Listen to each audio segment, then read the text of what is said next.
23 minutes before 9 o'clock. Thank you for tuning in. Nice looking Thursday morning. Hope you're doing well. And we're ready to do something new with this segment and looking forward to it. I think you'll be happy with the changes that I've implemented in this segment. I have prepared numerous news stories that are pertinent to the, to the political world, and not always to the political world, but I tried to look for stories that might be stories that once upon a time we would have debated. Today, I will not be debating those stories, but rather just bringing them up.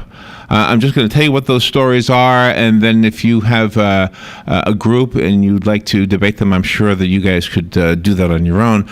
The show is going to be, between now and 9 o'clock, packed with news stories. We're calling this segment News Bites, and Rob and I will tag team it, so to speak, because she'll read a bit and I'll read a bit. Now, these are just real brief, one-paragraph summaries of some of the news items that have been making the news the last 24 hours or 36 hours. They're really new. Yeah. And so here we go. I'll start with this one. Fukushima, and I'm just basically reading them almost as if they appear, as if this is the way to look at this, what we're doing here. It's as if we're sitting across the table from one another with our coffee, reading the newspaper. Yeah. Okay? So the first one says this: Fukushima, warning. Danger level at nuclear plant jumps to serious. Now, this is, of course, the nuclear plant that was damaged in the tsunami. Japan is to issue its gravest warning about the state of the wrecked Fukushima Daiichi nuclear power plant since the facility suffered a triple meltdown almost 2.5 years ago now. The new warning, expected sometime today, comes only a day after the nuclear watchdog assigned a much lower ranking when the plant's operator, TEPCO, admitted that about 300 tons of highly toxic water had leaked from a storage tank at the site. The Nuclear Regulation Authority has now said it will dramatically raise the incident's severity level from 1 to 3 on the 8-point scale used by the International Atomic Energy Agency for radiation releases. Oh, wow. Each single-digit increase in the scale, just so you get an idea of what that means, each single-digit increase in the scale actually represents a 10-fold increase in the severity of the radiological release, according to the IAEA, which, just for you for taking notes, is an abbreviation for International Atomic Energy Agency. So once again, an atomic, I've always thought that the whole idea of atomic energy was just we just didn't know enough about it. Yeah. Nuclear energy, atomic energy, whatever you want to call it. It was just too scary, And when we've had people on arguing whether we should go for coal or nuclear, I've always thought, okay, coal's dirty, but nuclear, it's really bad, isn't it, when things go wrong? Yeah, right. And we can clean up the coal, I think. I don't know. So anyway, so you've got a story? Yeah, I've got something out of Syria. UN Chief Secretary General Ban Ki-moon expressed his shock at different reports of alleged use of chemical weapons in the Syria's Damascus suburbs. Oh, that is an awful story. Yeah. I know. This is really something. A United Nations team continues to investigate the matter in other parts of this war-torn country. And then there was a late-day closed-door briefing to the Security Council on these latest developments. Deputy Secretary General Ian Eliasson reiterated Mr. Bond's deep shock at reports of chemical weapons use in Syria.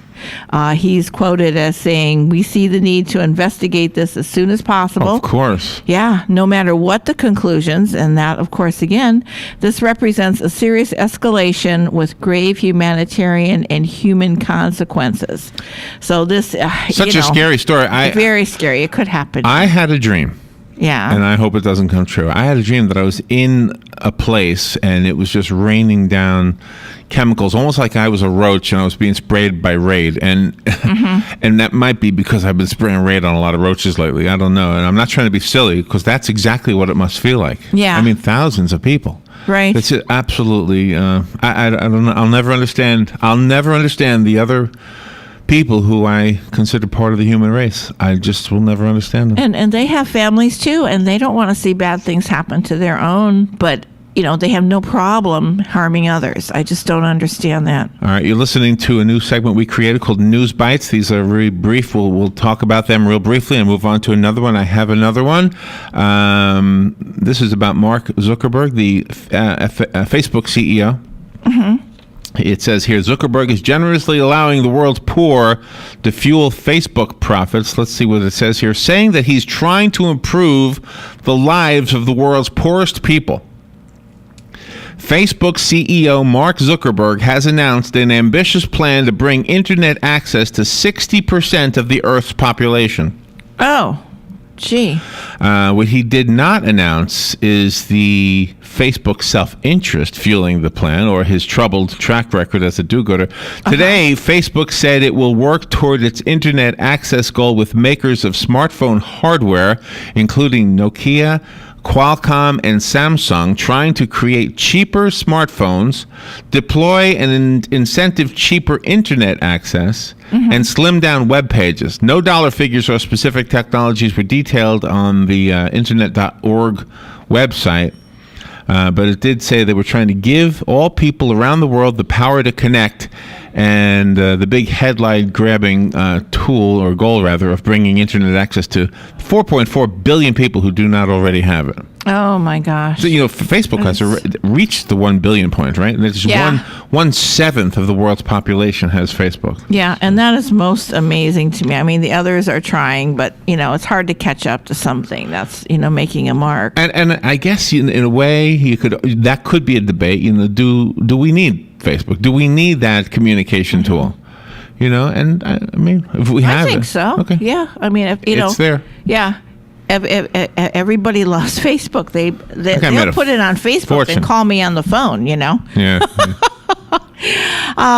Here's a good one. The United States Naval Academy, because this is still controversial, they're planning to make training to prevent sexual assault part of the regular academic workday. They're still trying to deter the problems that plague the military commandant, Captain Bill Burns said on Wednesday, just yesterday, and he feels that change is part of the Academy's sexual harassment and assault prevention education initiative. The training had been done at night during briefings and in role-playing exercises outside of classroom hours. Role-playing exercises. Now that's, this is a given. You don't have to do that. Byrne, he's been in Annapolis as commandant for about 3 months. He said that the Academy officials are still working out the details about how to make the adjustments, and that will begin in the spring semester for first-year students and then become part of the curriculum. I mean, I just don't understand. When you go to a school, when you go anywhere that you have to spend time at, that should be the first thing at the top of the list of the code of conduct. Respect others. Don't, invade their space. That's what I think. Yeah, well, we're always going to have creeps. I think you ladies really need to take self-defense lessons. Yeah, I've got the book. From the fellow we interviewed the other day, yeah. All right, the next story, this is new. We're doing News Bites now, and so these are tiny little nuggets of news, each one hopefully encapsulating the story that does go on further in many different news agency websites. This next one says, welfare pays more than minimum wage in most states. How about that? Welfare pays more than a minimum wage job in 35 states, creating little incentive for Americans to take entry-level work and likely increasing their long-term dependency on government help, according to a new study by the libertarian think tank Cato Institute. The find comes 17 years after the Clinton administration, with bipartisan support, by the way, from Congress, passed landmark welfare reform legislation that was supposed to move Americans away from entitlements and into the workforce. Like him or not, I thought that was a good plan he had.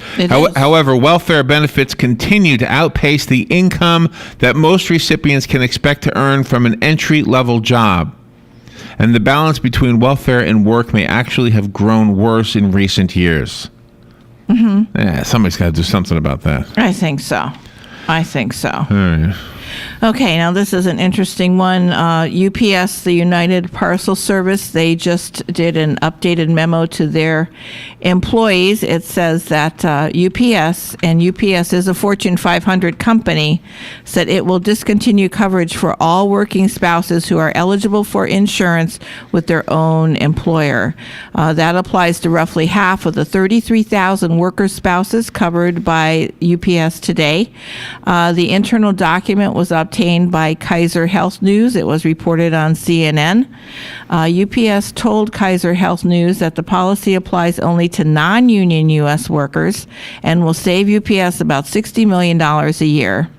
There have been questions presented to UPS by CNN Money. They have not responded yet. The reason that UPS gave their employees was that they're blaming Obamacare. How? I don't understand that. I don't understand how they can be.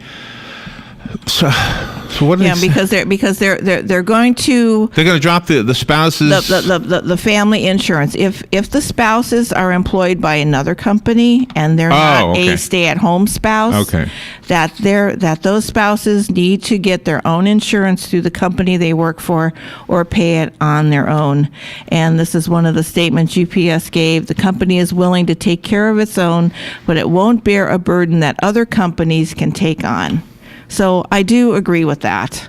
I really do. Otherwise, UPS is going to cover the spouses that work for other companies, and then the UPS rates are going to go up, and then they're going to hurt the consumer. And I think this is a good idea because that means UPS will not be laying off people. No, that's a good idea. But from what I don't understand is if they've already been providing it. Yeah. And they've already been providing it to the spouse. Mm-hmm. How are they blaming Obamacare for that? I am not sure about that. That part I don't understand. That's maybe there are different kinds of regulations on Obamacare than, that we know of. I mean, this Obamacare, I think the problem with Obamacare was that it was mandated. People would have embraced it more and looked into it more if it wasn't mandated. But that particular story right there, UPS, dropping the spouses. Right. I can understand it would save them money. And so here's the connection, I guess. Yeah. The spouse is working. Right. And Obamacare forces the spouse's employer to cover that employee. Exactly. And therefore takes UPS off the hook for the cost of that. Yeah, exactly. Okay, so it's not like blaming them. It's more like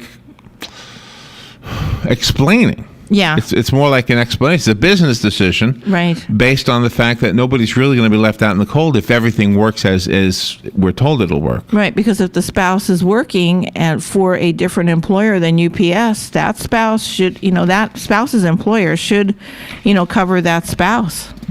That's what I think.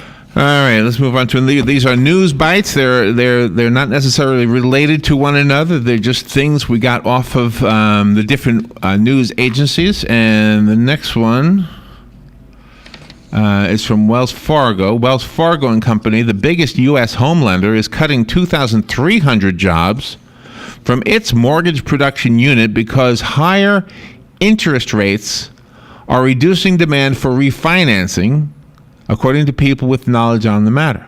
Wow. Other smaller cuts had been made in the past few weeks around the country, according to the people who asked not to be identified because the changes have not been publicly disclosed. But we've got them from Bloomberg. Mm-hmm. The cuts would equal about 20% of the 11,406 mortgage loan officers employed by the San Francisco-based company, Wells Fargo. Mm-hmm. This is according to a presentation that was made to Bloomberg. Wells Fargo has said that mortgage lending will slow for the rest of this year as higher interest rates make refinancing less attractive. Those loans, which made up to 70% of the mortgage market during the first half, slid to about 50% of applications recently and could fall further in the months ahead, according to a staff memo from Franklin Codell, the bank's head of mortgage production. Wow. So, gosh. It's my bank. That's right. The bank I use. They don't really care about my money. That's right. It's not enough to care about. That's right. I'm amazed they even talk to me. Oh, it's you? You're here for what, your nickel? That's right. That's right. Bradley Manning was sentenced yesterday to 35 years. He is the Army private whose disclosure of hundreds of thousands of U.S. military and diplomatic documents gave American officials a global case of heartburn. He sure was did. and that's more than 3 decades in prison. A military judge sentenced Manning to the 35 years. Less than the 60 years prosecutors sought, and far shorter than the 90 years he could have received. Plus, they're going to give him credit for the about 3.5 years that he's already been behind bars. There you go. Manning showed little or no reaction when the judges sentenced him at Fort Meade, just outside of Washington. But Manning's attorney read a statement from Manning. Manning said that he acted out of love for my country and a sense of duty to expose what he said were abuses committed in the wars in Iraq and Afghanistan. So I don't know if we'll really find out the truth or not. It's about 7 minutes before 9 o'clock. Just a real quick mention. This is a new segment we're doing called News Bites. Little summaries of the news from around the different news agencies that we subscribe to here at WOCA. And we promise that in these 25 minutes each day that we have to spend with you to do this, we will bring you more news than you've ever heard in one tiny little segment before. Yeah. More different stories. It's just going to be a great opportunity for us to really share some of the resources we have at our disposal. In a way, we were kind of shortchanging you, the listener, by not doing this. So I thought, this has been a good idea for a long time.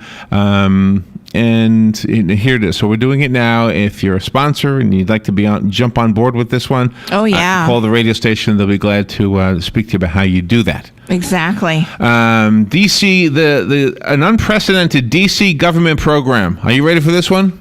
Okay, I'm ready. Will require medical marijuana dispensaries to put aside 2% of their profits in order to subsidize pot purchases for poor patients who can't afford marijuana. Oh, okay. Under the proposed rule, which was published in the D.C. Register last week and is in the midst of a 30-day review period, dispensaries will give at least a 20% discount on marijuana to low-income people who are at or below 200% of the federal poverty level. Does anybody remember the opium wars in school when you learned about the opium wars? Do you remember that? Yeah, I remember that. Where the people were encouraged, you go ahead, use drugs. Yeah, exactly. And it was easier to take them over. Clinics often use discounts to poor patients, and other states mention low-income provisions in medical marijuana legislation. But Alan St. Pierre, executive director of the National Organization for the Reform of Marijuana Laws, said no other states have inserted this type of provision into regulation. Oh, my gosh. So there you go. Wow. Well, up in Minnesota... Trying to get you all high so that you can't fight back when you need to fight back. Exactly. And don't be fooled into this, kids. Well, opium's a big business, though. Opium's huge. Well, this is marijuana. Yeah. But the opium wars. The opium wars. I mean, China, that was that was. I mean, that was their livelihood over there. But in Minnesota, there was a judge that ruled about an account that videotaping paramedics assessing a patient is not protected by the First Amendment. The judge on Tuesday refused to dismiss charges against Andrew Joseph Henderson of Little Canada, Minnesota. This is according to the St. Paul Pioneer Press and made UPI. Henderson is charged with 2 misdemeanors, disorderly conduct and interfering with an ambulance crew. They asked him to stop videotaping them while they were attending a patient. He refused to stop the videotaping. Police and paramedics came to his apartment complex in October to check on an apparently drunk neighbor. So Henderson felt he had the right to videotape this act. Henderson and the American Civil Liberties Union, they got involved. They both argued that he has a right under the First Amendment to record the activities of public officials, and the Minnesota judge said that it is not protected by the First Amendment. Oh, man. I know. Isn't that something? They're trying to do their job? Let me think how I feel. But no, I think, There's video How do you cameras feel about everywhere. that? I mean, Yeah. everybody's videotaping you. Why can't you videotape them? I mean, the government has cameras everywhere. No, that's another Right? side If to you the get story. pulled over by a policeman, there's a dashboard cam videotaping what's Yeah. going on. That's for both of your protection, by the way. Yeah, that's what I right. believe. Yeah. But so why can't you, as a private citizen who is witnessing something happening, why can't you capture it on videotape? I mean, maybe you are violating the privacy rights of the person. I don't know. You're around the public. I don't know. Boy, that's a thinker. You have to think about that one. And they didn't say if he got in the way or not, so I think that might have been, part he got of in the way, that's conclusion different. from the judge. That's different, they but- didn't say that, but the judge stated that's not protected by the First Amendment. I disagree. I think it is. No, this is something to ponder. All right. Well, we're not debating it. We'll let you all No. debate it on your own. We're just That's bringing you right. the stories. These are news bites. They're tiny little segment summaries of the news. Let's see. I have another one here. Documents. U.S. intelligence officials released new documents yesterday showing that the National Security Agency may have unintentionally, wink, wink, collected as many as 56,000 emailed communications of Americans per year between 2008 and 2011. I bet you they laughed at mine. The officials revealed the documents as part of an effort to explain how the NSA spotted and then fixed technical problems which led to the inadvertent collection of emails of American citizens without warrants. The move is the Obama administration's latest response to continuing controversy over alleged electronic eavesdropping excesses by the NSA. Wow. Oh, my gosh. And you got one more. I'll let you do the last one. Oh, yes, I do. Hamas is now calling on Egypt to reopen border crossing. Palestinian Islamic group Hamas urged Egypt yesterday to reopen the border crossing with the Gaza Strip. That was closed after a militant attack on Egyptian policemen near the frontier earlier this week. Hamas, an offshoot of the Muslim Brotherhood, has ruled Gaza since 2007 and has an uneasy relationship with Egypt's new army-backed leadership. So Cairo has accused Hamas of interfering in Egyptian affairs. They suggested that Palestinians might be helping Islamist militants active in the Sinai Peninsula, where 25 policemen were killed in an ambush on Monday. Oh, well. Wow. All right. Such a All right. Well, those are story. the news bites. We will try each day to fill up these 25 minutes between 8:35 and 9 with summaries of the news so that you can hear as many news items in this short period of time as possible. And we will do our best to bring them to you. If you have a need to debate any of these things, you'll be able to do that on your own from now on. That's right. Because we're not going to do it here anymore.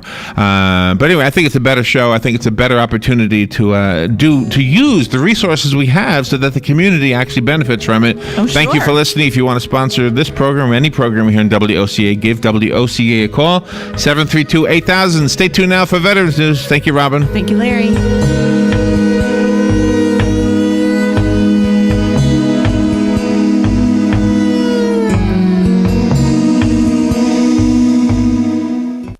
Ocala's information station, 1370 WOCA. Ocala.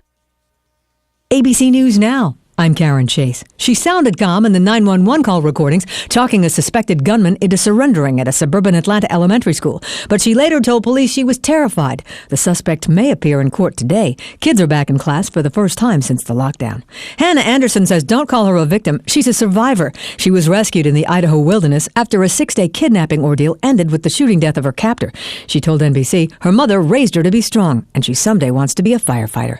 More than 50 major wildfires are raging across 9 western states. A fast-moving one west of Yosemite National Park in California is now threatening homes, hotels, and campgrounds. San Diego Mayor Bob Filner's days in office may be numbered. He was seen loading boxes into his SUV after reaching a settlement with one of his harassment accusers. No word on whether resignation was part of the deal. Move over, Princeton Review. The White House is calling for college rankings based on affordability. President Obama is proposing the rating system be established by 2015. This is ABC News. Never play poker with a guy named Lucky. Never hit a piñata that has hornets coming out of it. Never wear a fanny pack. No, really, don't ever wear a fanny pack. And never trust a car that hasn't been trusted to Midas. Save on brakes, tires, maintenance, and total car care. For a car you can depend on long after the warranty expires. You deserve the Midas touch. Get a comprehensive oil change, free visual brake check, and tire rotation for $19.99. Up to 5 quarts conventional oil, up to 10% shop fee were permitted based on pre-invoiced retail price not to exceed $35. Most vehicles at participating Midas. Homeowners, in today's world, no neighborhood is immune from burglaries. Get a state-of-the-art monitored home security system for Protect Your Home, your authorized ADT dealer, and get peace of mind today. Call right now, 1-888-213-2244, 1-888-213-2244. Local permit fees may be required. License number CAACO 6320, KY City of Louisville 483, and FLEC 130033427. Call for additional numbers. Call now, 1-888-213-2244. The weather is brought to you by myfwc.com. Life jackets save lives. Wear it, Florida. Partly sunny today with a couple of showers and a thunderstorm in the area through the evening hours, the high 88 to 92. Then partly cloudy later tonight, low 72 to 76. Tomorrow and Sunday, a mix of clouds and sun each day, along with a shower and thunderstorm around, especially during the afternoon hours. The high both days between 87 and 91. From the Florida Weather Center, I'm meteorologist Joe Lundberg. Hey, I'm Gary. And I'm Eric. Did you know that Red Eye Radio is on WOCA The Source every night from 2 to 6 a.m. and it's live? That's right. No tape shows here. We know that the news doesn't sleep. And neither do we. So we're here with you live from 2 till 6 a.m. every weekday. Call us 866-90-RED-EYE. So join me, Gary McNamara. And me, Eric Harley, every weeknight to discuss the latest in news and entertainment. Right here on WOCA The Source.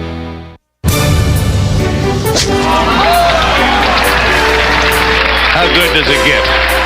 Golf has long been considered to be sport's most prestigious game, and WOCA has your connection to everything in the golf world.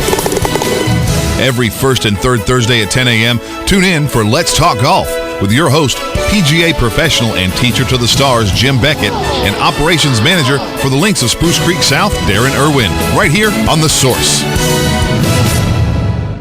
Hey, Matt, I know Sunrise Automotive does auto stuff, but I need some tires for my truck. Can you recommend someone? Yes, I can. We do that. No, I mean, I need them installed and balanced and all that. Yep, we do that. Well, my son needed his windows tinted. Yep, we do that. I need my seat replaced. Yep, we do that too. I need a new roof line and a new spoiler and a new trunk. We can even do that too. Okay, I get it. I suppose you can also do a radio show too, huh? Well, as a matter of fact, join me every Monday at 10 for auto repair with personal care here on The Source. Of course you do. Ocala's information station, 1370 WOCA. Ocala.